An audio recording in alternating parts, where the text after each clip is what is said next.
The topic for this session is the synthetic identity crisis and how Gen AI is rewriting hiring. And let's be all clear, right? So this isn't about some distant future threat, right? This is happening right now as we speak. And I'll get started with like one stat that I recently saw. Right, so deepfakes, like for the audience who don't know what deepfake is, it's basically a person's face or voice that has been digitally altered so that they can appear to be someone else, right? So that's what a deepfake fraud is. So the number of deepfake frauds, right, in the past year has risen by 1740%, right? 1740% is the number of deepfakes that has gone on year, it has increased, right? And the number of fraudulent job applications has increased by 118% in 2024, 2025, right?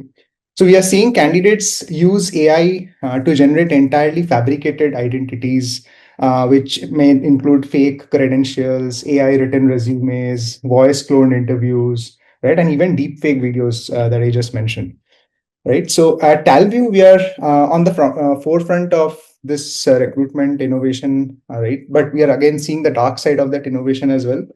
So some estimates suggest that up to 10% of the job applications, right, in certain sectors can now contain some form of AI assistance or say outright manipulation, right?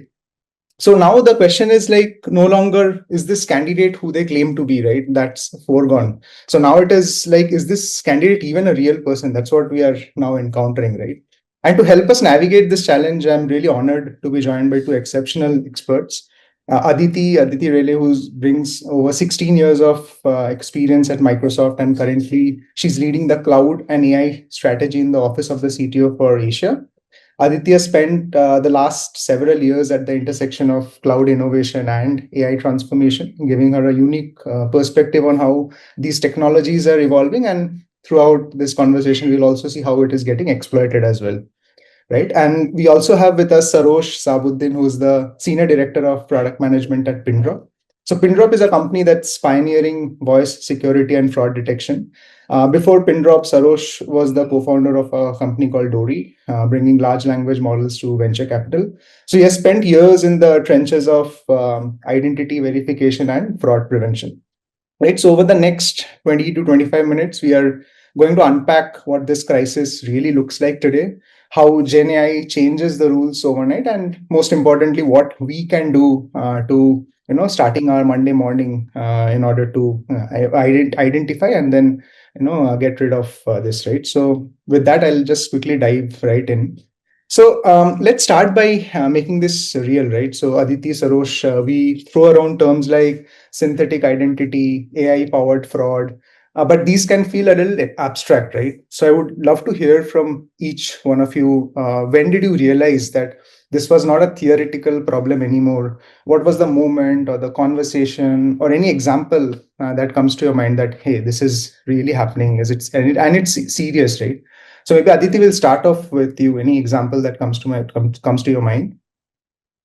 Saran, for me, it's not something that has really hit me immediately. For me, it was a developing scenario that escalated very quickly from being like a theoretical problem statement to directly impacting business.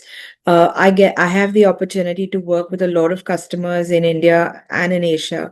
And we've seen a lot of uptake in terms of how AI really helps transform businesses in the in all of these customers. I mean, just look at India for an example, right? We've seen massive growth in, let's say, UPI, 20 billion transactions a month.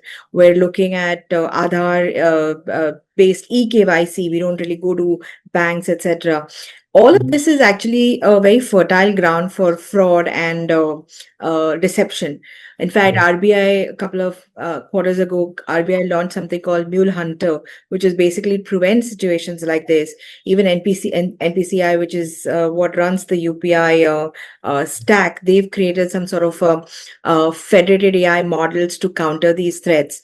So when you start looking at this data, I was reading a couple of months ago that we discovered in Bangalore over 1,800 fake websites and some 170,000 100,000 counterfeit Aadhaar and PAN cards. So you start looking at these numbers and it starts sort of, telling you a sort of a story saying, how is this really panning out? How are we really protecting ourselves against all of this? And for me, I think one of the incidents that really hit home was a customer of ours. They were onboarding instant credit for their customers, and it was a fantastic run. They were seeing a lot of conversions overnight. A lot of people signed up, and it was actually unusual. Everybody was very happy. The conversions were going really well. It was fantastic until we started getting cost alerts, until we started getting fraud spikes in the systems. And then you do a Yeah. little bit of analysis and you figure, oh, there is a pattern over here. There are templatized addresses. There are PAN numbers that are combinations of each other, and so on and so forth.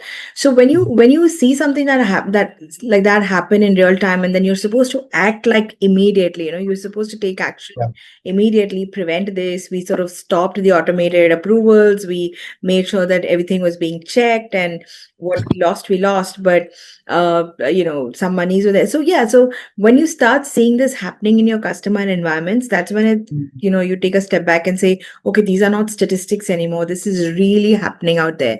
Absolutely. I'm sorry, I don't have any context to what might have happened in the hiring world, but this is like Mm. a real customer problem that is impacting their P&L. It is impacting their business, and something that we need to sit up and take notice and make some tangible changes to. Absolutely. No, that's a great way to get this started. It's scary, and at the same time, those are some powerful examples that you just shared, right?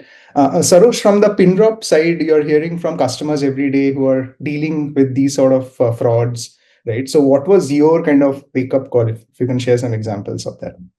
Yeah, I mean, I think traditionally Pindrop's been in the voice security domain, and in the contact center world, the stat you gave about the percentage of growth really resonates. I think for our financial services customers, fraud, deep fake fraud, AI generated speech once every 2 days in 2023 has now gone up to 7 a day in 2024, and so we knew those threats were real, and it did. We started to realize this is a threat in HR when we saw our first deepfake at the beginning of this year, and realized that individual was not only just a deepfake, that individual was a North Korean IT worker pretending to be in the US using an AI generated resume. Since then, we've now looked at every resume, hand labeled them at the top of funnel when we open a remote software engineering position. And it's mind blowing. I mean, 1 in 6 resumes within Pindrop is fraudulent, so roughly 16 to 17%. And across our customer base, we've heard that number go up to about 45%, and got a lot of really interesting war stories around what we've seen at the top of funnel and middle of the funnel for the interview pipeline. Absolutely. I think I can resonate with that as well, because we are also looking at these resumes, we are passing these, and we are seeing a lot of these happening, which doesn't seem to be real at all. Right. So now that we have established that this is real, it's happening now, kind of let's dig into the how and the what of this thread. So again, Aditya, I'll start off with you. You are immersed in the AI ecosystem at Microsoft, where much of this technology is being developed, right? So if you can help our audience understand what changed in the last 2 years that made synthetic identity creation not just possible, but it's really accessible to almost everyone, right? So if you can just touch upon some of the specific Gen AI capabilities, the building blocks that these bad actors are now using, to create or these convincing fake profiles and at scale as well. Look, let me start with this, right? Everybody who's building a large language model starts with the intent to use and leverage AI for the good of the humanity. So none of the technology providers are sitting there thinking about, hey, how should I use it in the incorrect way, or how should I enable fraud? Unfortunately, there are bad actors across the world, and what is happening today is, GPT, for example, OpenAI just launched 5.1. Anything that is, according to them, anything that is over 3 months old is now legacy technology. So there is these models, and the tooling around these models are developing at such a rapid pace, and they're becoming more and more intelligent. Of course, Gen AI has amplified this risk because now you can create these hyper realistic deep fakes videos that you can buy that can bypass voice cloning or voice checks, etc. You create Exactly. synthetic IDs with combination of real data and fake data. You craft, I don't know, AI crafted KYC documents, etc., that actually Mhm. bypass all of the fraud verification systems, etc. So what is actually happened is that the entry barrier to using Gen AI models and the Gen AI tools has been reduced significantly. Okay. Yeah. So what happens is, where earlier you would require a lot of sophisticated tools, a lot of expertise from a technology perspective, and a lot of time to be able to do this, is now become super easy because all you need is a bunch of prompts and a bunch of LLMs to start using Gen AI to create whatever you need, right? Correct. And with that, we've also seen it's kind of weird, but we've also seen a lot of availability of services around Mm. fraud. So, for Yeah. example, there's something called Fraud GPT, which gives you scripts and snippets and code samples of how to, you know, deceive somebody, or how to basically create some very sophisticated attack surfaces. Yeah. There is something called fraud as a service in the dark web, which gives you the ability. I mean, when all of this comes to you, you're really amazed. But Absolutely. fraud as a service, they give you literally playbooks on how to go about doing this. So these, and of course, there are people who pay for it, which is even more amusing, that people actually pay for such services and buy these services.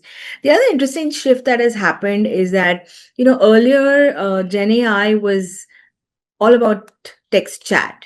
We Mm. were using only text as a mode of communication. But very quickly, it's become multimodal. So you can do images, videos, audios, and all of this together. And that creates the ability to create some very hyper realistic, ultra realistic personas with voice clone. You 100%. can create deep fake sophistications. And there are a whole bunch of, Mhm. today, in today's world, I believe that you're able to create synthetic identity factories.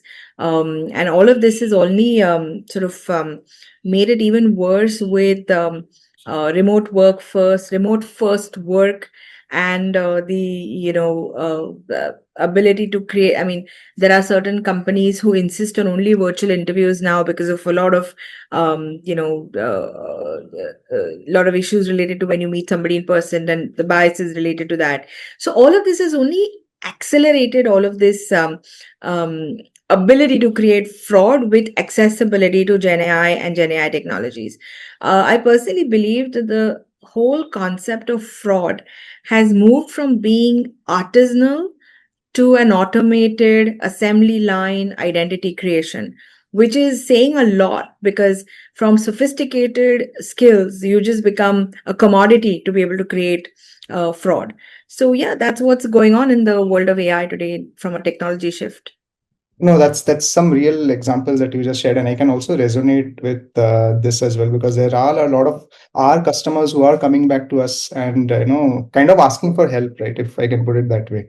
So now that this technology exists, and we just spoke about how powerful and cheap it is, right? So Sarosh, and if you want to make this concrete, right? So you are talking to companies every week who are experiencing this firsthand, right? So if you can walk us through what a synthetic identity attack looks like in, say, HR or hiring, and say, take us from the application process, as you already mentioned, that you are getting 1 out of 6 resumes that are fake, right? All the way to the interview rounds, right? Or even beyond. So what's happening in practice, if you can share some thoughts on that?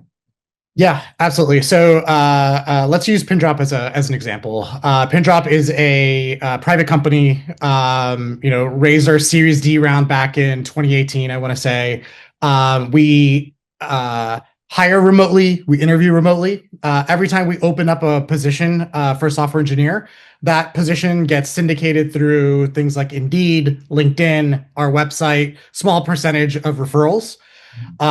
Within the first 72 hours, we get somewhere between 600 to 800 resumes. Aditi sort of mentioned this. I don't think fundamentally using an LLM to generate or help you generate your resume is fraudulent.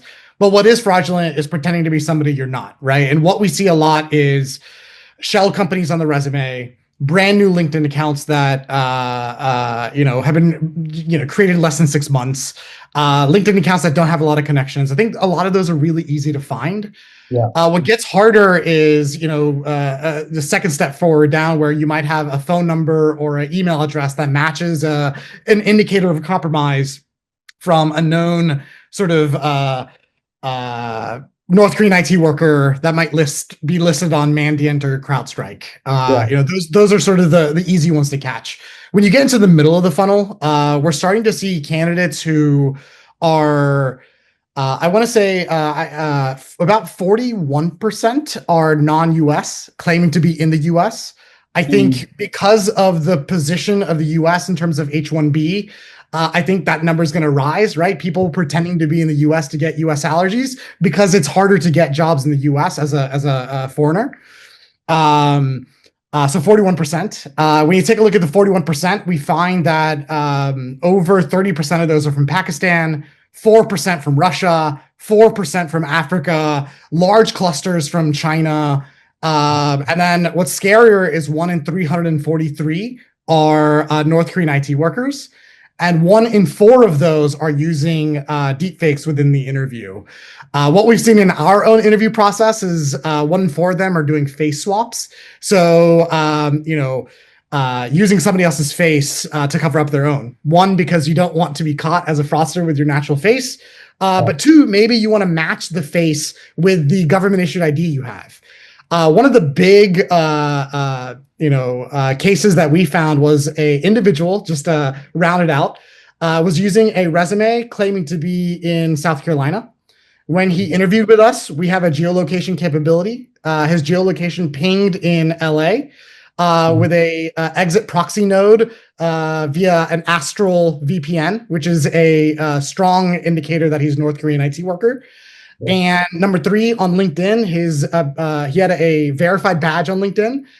He used a Jamaican government issued ID through Clear. And so it's sort of the trifecta of North Korean IT worker pretending to be in the US with a stolen government issued ID. We see a lot of that type of fraud. And absolutely. No, these are again like some great examples that you just shared, right? Which like I at least was not aware. I think it would be really helpful for the audience as well. So here's what strikes me, right, about all of this that we just shared. So many of these AI tools that are there in the market, they market themselves as legitimate interview prep or say career coaching services, if you can call it that way. So you can easily find them with just simple Google search, and they'll ask for like less than $100 to get a subscription, and then they'll do all these fraudulent activities that we just spoke of. So, right. So basically the line between a legitimate help and outright fraud, right, is getting really blurry. Right. So this is not just a security problem. It has kind of transformed into a business problem, right, as we speak. So let's talk dollars and legal exposure, right? So beyond the obvious issue of hiring someone who isn't who they claim to be, right, what are the economic and compliance risks that organizations are underestimating, right? So Sarosh, what are you hearing from the CFOs, the compliance officers, and general counsels in your customer conversations? Yeah, I think you nailed it, right? There's the intangibles, productivity loss, team disruption, number of days spent by recruiters in a particular interview stage, to the real tangibles, right? The rehiring cost, the termination cost, or what's worse is if you hire a North Korean IT worker or somebody else who's on the OFAC list, is OFAC penalties for hiring foreign nationals from countries you're not supposed to, right? And so when we talk to CFOs, small organizations, let's say about the size of Pindrop, about 500 employees, I've heard roughly about $80,000 for hiring a bad hire, all the way up to large organizations with hundreds of thousands of employees where you've got a $2 million loss, right? And then you also hear the horror stories last year with KnowBe4, who shipped a laptop out to a principal software engineer that they hired. Later found out he's a North Korean IT worker and was trying to conduct malicious activity within your network within the first 25 minutes of opening that laptop, right? And so there's a lot of perceived risk. The best case scenario is you just hired somebody internationally that's pulling in a US salary. Worst case scenario is all the other impact, whether that's ransomware, malware, stealing intellectual property, etc. Oh, absolutely. I definitely agree. And Aditi, like building on what Sarosh just mentioned, right? So, from the enterprise government side and your work at Microsoft, what compliance risks I would say are keeping the leaders up at night? Right. So, what we are dealing with these EEOC guidelines, the EU AI Act, the right to work, all of these that are out there, right? So, how does all of this intersect with the synthetic identity fraud? Yeah, I believe, when we talk about synthetic identities in hiring, the focus seems to be still on the bad hire cost. We're not looking at systemic risks that come along with, So, of course, there are obvious economic risks. For example, like Sarosh mentioned, the cost of hiring a bad person, you're drawing salaries, you're giving benefits, and so on and so forth. I read somewhere that deepfake based scams resulted in a $200 million of expense and losses in Q1 of this fiscal financial year itself. So it's obvious, and that has apparently increased 700% in terms of year-on-year growth. Right. So, of course, there are economic risks, but there are operational risks also. There are these hires have access to internal infrastructure. You could plant a malware. These guys have access to internal data that could be infiltrated. It could be moved out. You could trigger data privacy compliance, and you know what kind of implications that might have with companies. There could even be national security risks, like Sarosh is saying. I mean, you hire a North Korean person, you don't know the citizenship, you don't know the intent. You're bringing this person inside of your firewall. That has tremendous amount of unforeseen risks, and all of this compounding. There are also reputational risks to the company. All of this, if it's out in the open, there is in the public domain, you might affect your investor confidence, you might affect your brand reputation, and a lot of things. But I think I believe leaders are sort of taking note of this, and we're seeing a general core principle building up, which basically says governance over growth, no scale without guardrails. So we know that executives are looking at not just AI in hiring, but AI in any business. They insist on clear guidelines on, having a AI COE, having a AI architecture board, having a responsible AI framework governance, whether it's Microsoft or whether it is, I think there is a new act in the UK. There is NSIT Act and so on and so forth. So they are taking notice. What is even more interesting is that CISOs are taking an extremely active role in all of the AI. In my experience, when you speak to CISOs, and whether it is hiring or any other part of the business functions, they're looking at every AI tool as an attack surface. I don't know how good or bad that is, because it can slow you down, but it is a good thing that, CISOs are demanding that you have red teaming efforts going into it. You do posture management. They're actually feeding some of this data into their internal SIMs, and then they're doing posture analysis, they're doing pattern recognition to figure out. And I think these are all important things, because now you're basically you're basically saying that for AI to be mainstream in your organization, you need governance, security, compliance, all of them to mature together, and you need auditability, you need explainability, you need zero trust controls, and you need least privilege access to be able to do this. So in my opinion, I think there is a lot of recognition that AI is good and AI is great, and but there are risks associated, and therefore we should take a very cognizant view of how AI is being used in our organizations. 100%. Yeah, no, that's a really good way to put it, right? So, and I think Sarosh, you also just mentioned, so just to kind of for the audience to establish this, right? So, to put some numbers on this, so the Society for Human Resource Management estimates that a bad hire costs around 5 times their annual salary, right? So when you account for all these downstream impacts, say for example, if it's $100,000 role, then that's $500,000, right? And that doesn't even touch the compliance exposure or the reputational damage that we just mentioned, right? So now this brings us to this critical question, that what do we do about it, right? Now that we know that this exists and this is real. So let's get practical. So this is your world, right? So fraud detection, prevention. So if I am the VP of talent, say at a mid-sized company, I'm hiring primarily remote roles that we just discussed, and I just listened to everything we have discussed so far. So I'm probably feeling a bit overwhelmed. So what's my playbook? What should I implement, or where do I start? Yeah, that's a great question. I mean, I think going back to Aditi's comment earlier, is that when you take a look at the quality of text to speech or text to video or some of these face swap tools, we've run a number of surveys and we find that less than 15% of people can determine with a controlled quiz if you can determine if something is AI generated or not.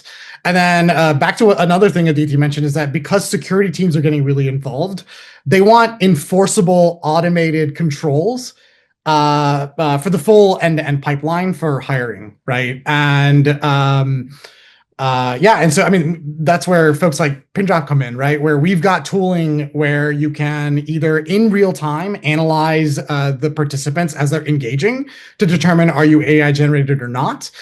Or if you are actually Sarosh or not. One of the things that we haven't talked a lot about is, 2% of the fraud that we see right now is AI generated. 98% is still human generated. And that deepfake number is going to get bigger and bigger and bigger. But, we see a lot of proxy fraud. One person does the interview for one interview and somebody else does it for the other. Or, Sayan, I think you were getting to this before as well. It's like you can pay somebody to do all of your interviews and then you'll get your button seat instead, right?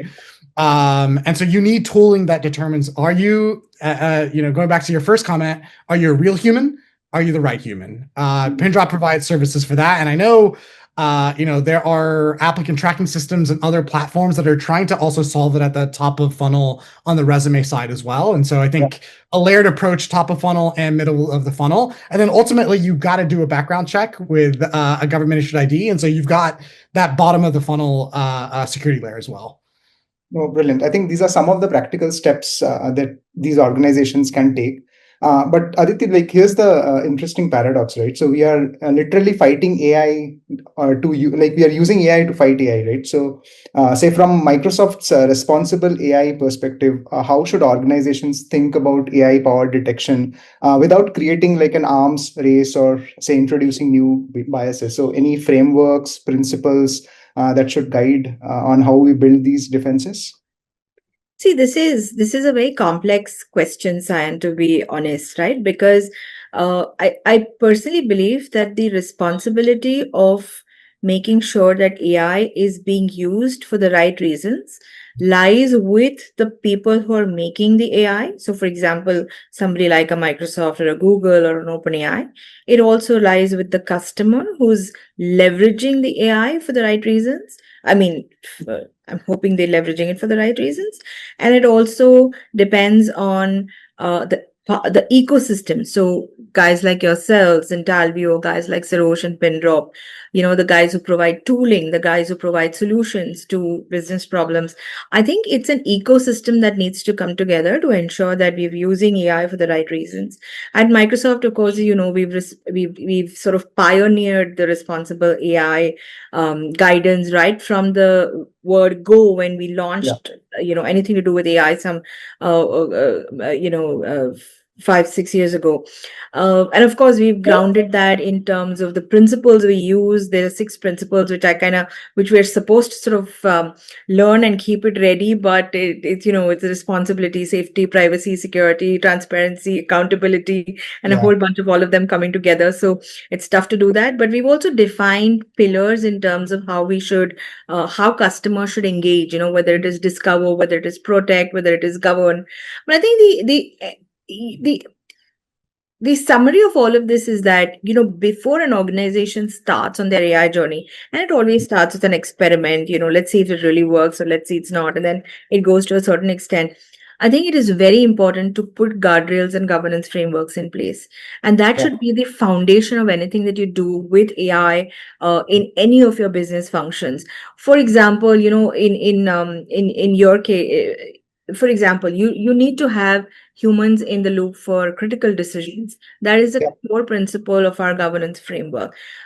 You don't let AI do everything for you, but you bring in a human in the loop. You have the ability to um, be transparent, more importantly, explain the decisions that have been taken. And by you, I mean the human in the loop has the Yeah. ability to explain why a certain decision has been taken. Right. There are a lot of gray areas, especially in hiring. There are a lot of gray areas also, right? For example, in an interview, is it okay to be prompted by an AI engine? Yeah. Is it not okay to be prompted while you're doing the interview? I think we should also create some very simple guidelines. For example, declaring the use of AI in your conversations, in your interviews, in your business processes, and so on and so forth. Yeah. When we sign, for example, when I sign a service with one of as a consumer, when I sign a service, if that provider is going to use AI for customer service or whatever, it is imperative that they declare it to me saying you might call me for customer service, but you're actually talking to AI. So these are small things, etc., which can actually be put into a very nice governance framework, and then you have an architecture board that sort of manages that engagement within your environment and takes it forward. So yeah, a lot of things can be done sort of to put together, and it all eventually boils down to how strong you create a discover, protect, govern model in your environment.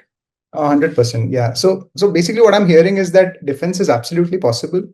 So it requires a combination of these smart processes, the right technology, and obviously the human judgment. Yeah. Right. So it's all about layers of protection, not like just silver bullets or something like that. Right. So now that like we are kind of reaching the end stage of our conversation, so I would say last question to both of you, and I want kind of you to be really specific. So if someone listening to this conversation does just one thing, I know that's very difficult to do, but if they have to do just one thing, like take an action, make one mind shift, change, implement one practice, what should it be? Aditi, maybe we'll start with you. Um, uh, I think I will ground myself back to the governance discussion that I was having. We're Mhm. going to see AI permeate into each one of our business functions in the next couple of months, quarters, right? Very soon, you're going to be an AI first company. We are ourselves promoting the frontier firms where everybody is grounded in AI. We're going to have AI agents that are employees. They might even have an employee ID going forward. I don't know. But I think if we do not have a mechanism to govern this entire shift or movement, I think we're going to land ourselves in trouble. So I would say governance of AI is should be of paramount importance to anybody who wants to take a step in that direction. 100%. Sarosh? I think the one takeaway is infiltration through application is here today. Yeah. If you don't think it's happening, then you're not spending enough time on your resume or your top of funnel and middle of the funnel. So I would strongly recommend if you're a security leader, start talking to HR. If you're an HR leader, start talking to security. Bring them in and start really spending the time looking at your HR pipeline, because there is fraud and people are trying to get into your organization. One of the interesting stats we saw was if you take a look at the budget of most organizations, that their security budget is roughly somewhere between $1,000 to $2,000 per employee. You Yeah. take a look at the budget to secure your HR pipeline, it's roughly $125 to do a background check, right? The disparity between the dollars you're putting into the to the front door to versus what you have in your organization. It's super easy for fraudsters to say, hey, this is the easiest path to get into. And so I'd start paying attention. No, absolutely. That I really agree to that. So yeah, I think we are kind of ending the conversation now. So thank you both. This has been like an incredibly valuable conversation. Just to kind of summarize, right? So here's what it's crystal clear. So the synthetic identity crisis is here. right? So generative AI has fundamentally rewritten the rules of hiring. We have just discussed that. So we are not just verifying the credentials, we are actually verifying the human authenticity itself, right? But the good news that we just kind of covered is I want to leave our audience with this, right? So awareness is definitely your first line of defense. That's what we have been stressing in our conversation so far.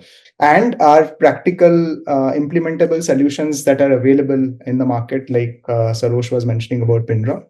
I would say like three critical takeaways from this conversation. I think Aditya mentioned the democratization of these Gen AI tools, which means the threat is accessible to anyone. It's cheap as well, right? But so are the defenses, right? So organizations that implement these AI powered anomaly detection guided by the responsible AI principles and the guardrails that you just mentioned will stay ahead of fraudsters, but at the same time it will maintain the candidate experience, the trust as well. My second takeaway would be from Sarosh. You just mentioned the red flags are there if you know what to look for. These unnatural response patterns, the AI fabricated, I would say, resumes, some of the overly perfect answers, which doesn't seem to be true. And then organizations can implement quick wins like unexpected questions, verification callbacks, all of these, right? And then you have these biometric checks that you guys are already doing. And I would say third, from Talview's perspective, I would say security and candidate experience are not opposing forces, right? They are both essential today to build trust and integrity in hiring in the AI generation now. And the organizations that gets this right won't just prevent fraud; they will kind of build their moat and competitive advantage, right? So the synthetic identity crisis is real. It's accelerating. But again, as I said, with the right awareness, technology, and mindset, like how Aditya and Sarosh have shared today with us, we can protect the integrity of hiring while we still embrace the power of AI innovation.